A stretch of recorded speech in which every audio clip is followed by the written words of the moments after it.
Friends అందరికీ నమస్కారం అండి. ఇప్పుడే అందిన వార్త, దేశంలో ఘోర ప్రమాదం, 1000 మంది అకాల మృతి అంటూ లేటెస్ట్ అప్డేట్ అయితే రావడం జరిగిందండి. సో ఆ వివరాలు ఏంటనేది వీడియోలో తెలుసుకునే ప్రయత్నం చేద్దామండి. సో వీడియోని చివరి వరకు చూడండి, అర్థమవుతుంది. మొదటిసారి ఛానల్ వస్తే తప్పకుండా సబ్స్క్రైబ్ చేసుకోండి. చూస్తున్నారు కానీ లైక్ చేయడం మర్చిపోతున్నారండి, దయచేసి లైక్ చేయండి. లేట్ చేయకుండా ఇళ్ళకైతే వెళ్ళిపోదామండి.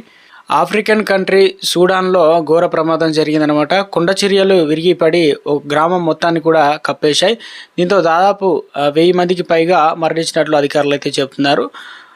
మర్రా పర్వత ప్రాంతంలో జరిగిన ఈ ఘోర ప్రమాదం గురించి సూడాన్ లిబరేషన్ మూవ్మెంట్ ఆర్మీ వెల్లడించింది. ఈ ఘటనలో గ్రామానికి చెందినటువంటి ఒకే ఒక వ్యక్తి బ్రతికినట్లు సమాచారం.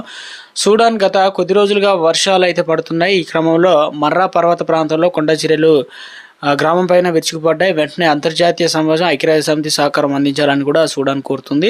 ఇక సూడాన్లో ప్రస్తుతం అంతర్యుద్ధం కొనసాగుతుంది. సైన్యానికి పారామిలిటరీ దళాలకు మధ్య వివాదం కొనసాగుతుంది.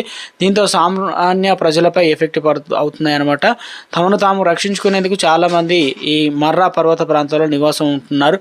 ఇలాంటి వారితో ఏర్పడిన గ్రామంలో తాజాగా ప్రమాదం జరిగిందని, ప్రాణాలు కాపాడుకుందామని వచ్చిన వారికి ప్రకృతి విపత్తు ప్రాణం తీసిందని